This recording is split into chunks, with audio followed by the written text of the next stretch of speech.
All right, Daniel the Adjuster coming to you on the road. The day in the life of an adjuster. Well, one of the things that you will have to get used to as an adjuster is driving. I spend a lot of time on the road. So, if you are somebody who doesn't like to drive, who doesn't like to spend time in the car, or you're alone a lot and you kind of freak out, and you just don't like being alone, then this is not the job for you. You guys talk about being on a cat. Oh, I want to be a cat adjuster, blah, blah, blah.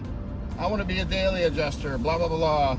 Well, daily adjusters, we go on the road pretty much from 8 in the morning till about noon. We are driving pretty much nonstop.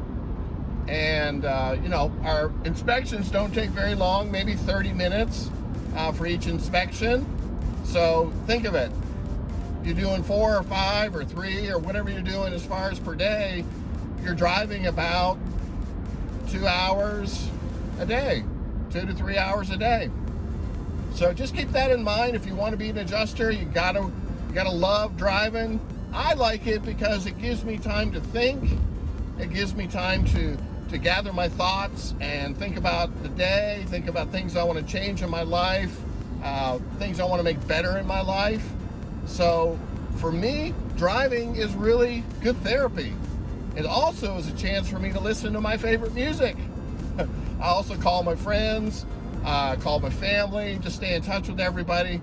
So it's a great opportunity to make sure that you are doing what you're supposed to do as a person and as a friend. So just keep that in mind. Just another tip for you as an adjuster. Make sure that you are liking and following.